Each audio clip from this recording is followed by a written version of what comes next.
Welcome to this asynchronous video. Today we're in Level 3, Unit 1, Environment and Urbanisation. And we are in this lesson here, Work Habits in the 21st Century. Yeah? So the first thing to do is to head over to Schoology. We're in even terms. Like I say, we're in Unit 1, Work Habits and Urbanisation. And the first thing to do is to open the quiz and to do the quiz. Yeah? And this quiz will take you maybe 5 minutes, maybe a bit longer. You can take as long as you want on this. It's a graded quiz, but it's not important for your grade. Okay, so you get a score at the end, but that score is just to help prepare you for the listening. Yeah. So we've got a bit of reading, and then we've got some questions. Yeah, and the answers to these questions you don't need to write anywhere. I mean, you can write them in your booklet, but you don't need to post them and send them to us. They're questions for you to think about. Yes, and then we've got some words to match with the definition, a multiple choice question, and that's about it. Yeah. And this quiz is useful because it introduces some key vocabulary that we need to understand to better cope with the listenings that we're about to do. Okay, so please do this. Take as long as you want on it. You can do it as many times as you want. If you don't get a perfect score the first time, you can always do it again the second time. Yeah, your score isn't important, but the words that we can better understand are important. Okay, so do that. Then we're going to head back over to the booklet. I'm going to use the Word document that I've got. And the skills work for today is recognising lecture language for transitions. Okay, so a transition is moving from one thing to another. Yeah, so maybe moving from the introductory statement of the lecture into the first and main idea. Yeah, and we can use language like this to do that. Let me start with, let's talk about. Yeah? This is a transition language which moves from one idea to a new idea. Okay, so now that we've talked about sushi, let's talk about pizza. Yeah? Let's move on to whatever, sushi. Yeah, so this is useful transition language, not just for when we're listening to lectures, but this is also useful language if we are speaking. If we're giving an extended talk to an audience, this language can be very useful in helping our audience follow what we are saying or what we are trying to say to them. Yeah, so some very useful language, not just for listening, but also for speaking as well. Yeah. Right, okay, we've got a bit of text here, and what I want you to do, have a look at this text, read it, underline the lecture language that signals a transition. Okay, so nice and easy. You can even do it here on the screen if you want. You don't even need to head over to your booklet. Underline or just circle or notice the lecture language that signals a transition. Yeah? There are two examples.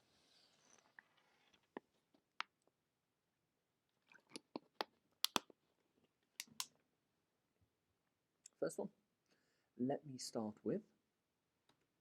Yeah. Underline it. And here, let's move on to. Yeah. So two very clear, very noticeable examples of transition language to change from one idea to another. Okay, all right, so we've started to get familiar with this transition language. Now let's head over and do some listening. Yeah, so let's listen to a practice lecture about the work lives of 3 family members. Match the name of the person to their work experience. Okay, we've got 3 people. We've got Dina, Laura, and Maria. One of them has never worked. One of them has worked in a restaurant and an office, and one of them works in a law firm. Okay, we can find this audio on our course page. It's here, lecture 1. So we can go ahead, we can open that. The audio is, there we go, 2 minutes 24 seconds. Okay, so pause this video, head over to Schoology, play that audio on your computer, come back, and we will check together. Okay.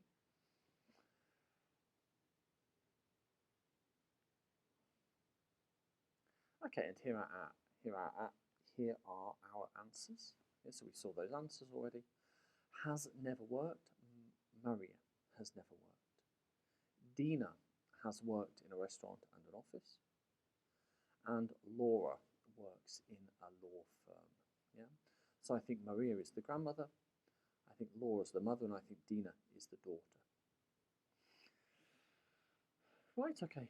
If you need to listen to that again, please go ahead and listen to that again. Yeah? But when you're ready, let's move on. Listen to the practice lecture again, okay? The same audio. Write down the lecture language that signals a transition. Okay, so let's just do this. Listen again. What language do we hear? We hear 4 examples. What language do we hear that signals a transition? Yeah, and there are 4 examples. So again, listen to the audio. Try to identify the transition language. Some of it's quite short, some of it's quite long. Do that, come back, and we will check.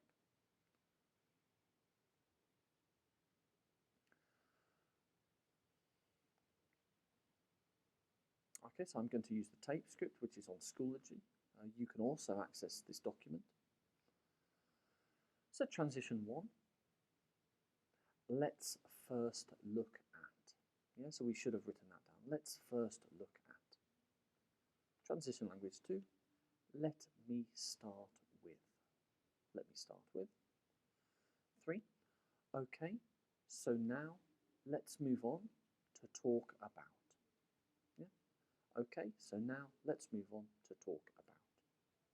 And number 4, now that we've talked about the basic description of the family, let's talk about something else. Yeah, so that one's quite long. Maybe you needed to listen very carefully. Maybe you needed to listen many times for that language. Okay, now I want us to listen to the same audio again. So this is now a 3rd time. What's the new idea that's being introduced? Yeah. So what's the new idea? So this is the new idea. How can we summarize? So how can we're not going to write out all of this, but what's the main idea being expressed here? What's the main idea being expressed here? Okay, so go ahead, listen again, and can you work out what is the new idea being expressed? Do that, come back, and we will check.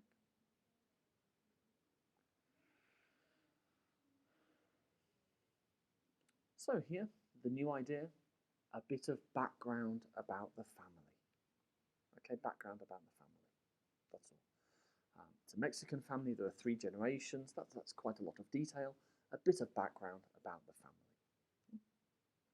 Here, Maria and Dina's work experience.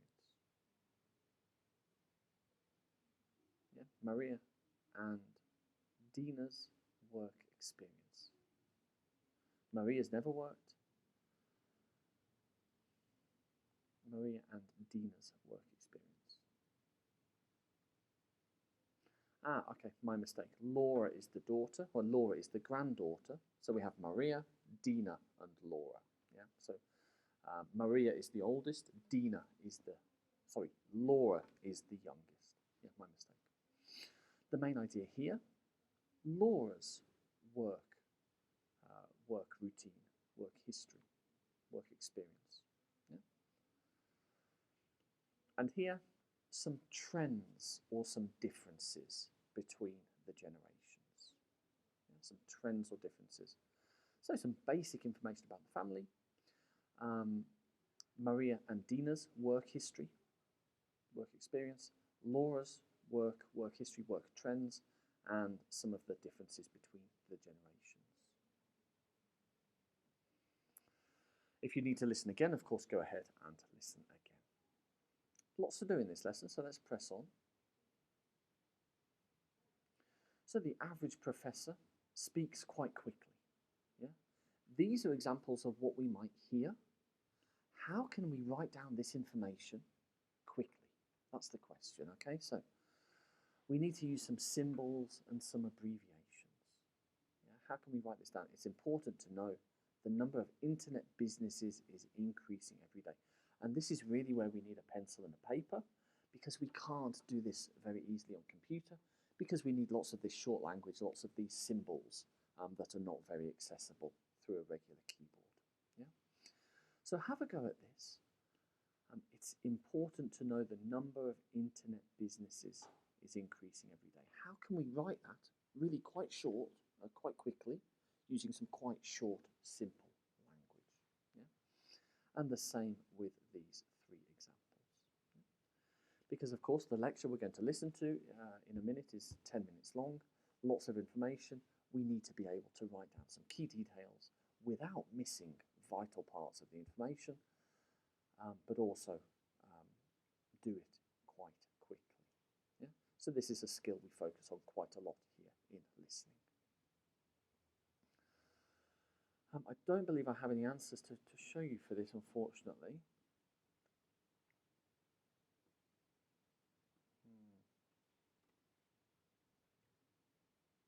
So let's move on to the lecture. So what's the lecture? Where can we find the lecture? We can find it on your course page. All of the course pages look very similar. Your course page will have a media album. In your media album, you'll be able to find work habits in the 21st century. Here we go. Yeah? So you can download it. I recommend you download it and play it from your computer. Okay, so 9 minutes, 35 seconds. Watch the lecture and take some notes, because there are some questions we need to answer after the lecture. Okay, so you've got all this space, and maybe you need to listen to the lecture once or twice, maybe even more than that. Yeah, so do that, take some notes, and then after that, when you're happy, try to answer these questions. Yeah, 6 questions. Try to answer them as fully as you can using your notes. Of course, this is a key skill in listening. We take notes. We don't always know what we will need those notes for. So it's important that those notes are complete. And then after the lecture, maybe the professor gives us an assignment that we need to base our notes, which we need to base on our notes. Yeah? So don't look at the questions in advance. Watch the lecture, take some notes, and then try to use your notes to answer the questions. If your notes are good, you should be able to answer the questions. If your notes are a bit shirly-burly, you will find it a bit more difficult. Okay, so do that, come back, and we will talk about the answers together. Okay, so what question is the lecturer attempting to answer? So let me do this. So this is a question. Are people working more hours than they did in the 1970s? That's the fundamental question. Are people working more hours than they did?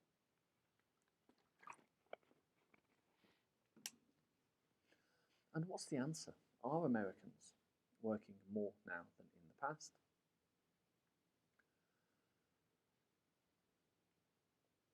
So, we don't have a clear picture. We're not 100% certain. People think they are working more. Yeah, so we don't know for sure, but people think that they are working more. Yeah, when we ask them to keep a diary, it turns out they spent fewer hours than they did 30 years ago. Yeah, and so we're not exactly sure. Yeah, but people think they're working more. What is busyness? Busyness, the feeling of always being busy. Yeah?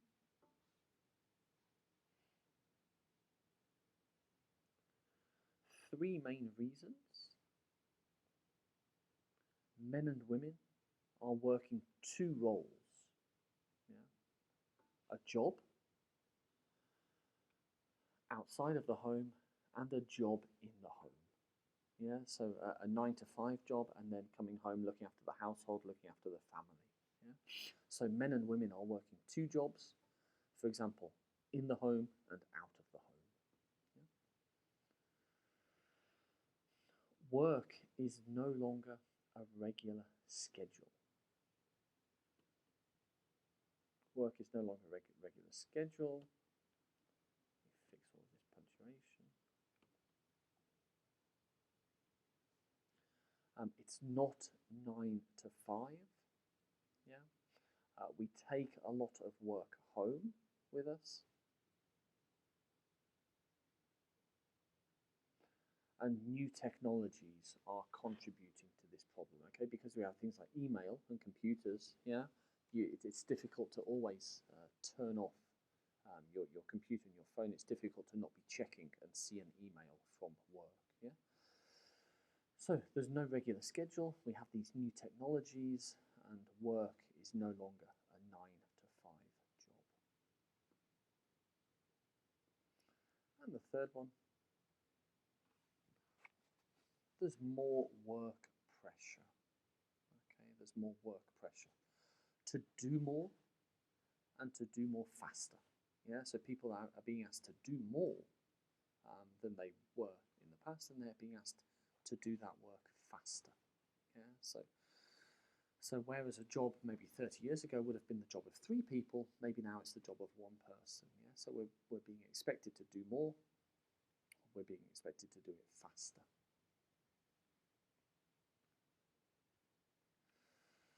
What's the biggest change in the workplace? The biggest change is technology. Yeah, we have a very extended answer. Yeah. The biggest change is technology.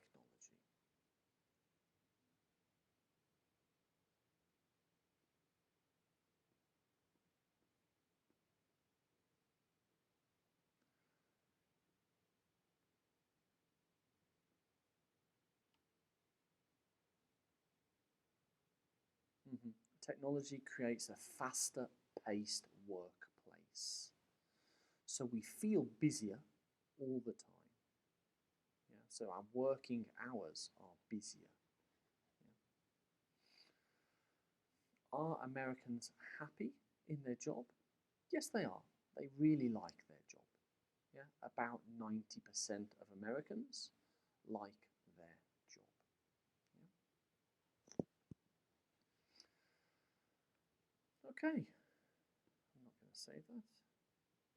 And I'm not going to save this. Right, okay, so we've looked at work habits. We've got one thing left to do, which is our dictation. If we head over to our lesson folder, we'll see a dictation audio here. We'll actually see 2 dictation audios. We've got one for the practice lecture, and we've got one for the main lecture. Okay, so I'd like you to go ahead, listen to this one, write down exactly what you hear, come back and I'll show you the answers to that.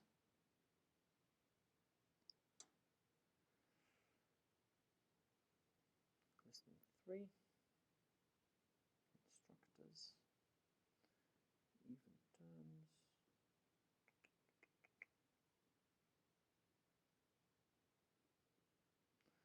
Okay, so here are the answers for the practice dictation. Spelling is important, punctuation is quite important. Yeah? Even capitalization we can consider as quite important. Yeah? If you found it difficult, listen again. Yeah? Now go ahead and do the other dictation for the main lecture, and I'll show you those answers. Okay, and here we are. Yeah? Right, okay. So that concludes this lesson. If it's been useful, please give it a thumbs up. If you think it's not been useful, give it a thumbs down. You can leave some comments here on YouTube in the comments section. And today we've done some work on transition lecture language. Like I say, very important, not just if we're listening, but also if we're speaking as well. Yeah. All right, guys. Well, see you next time when we will continue Unit 1 in Unit 1 in Listening 3. Bye for now.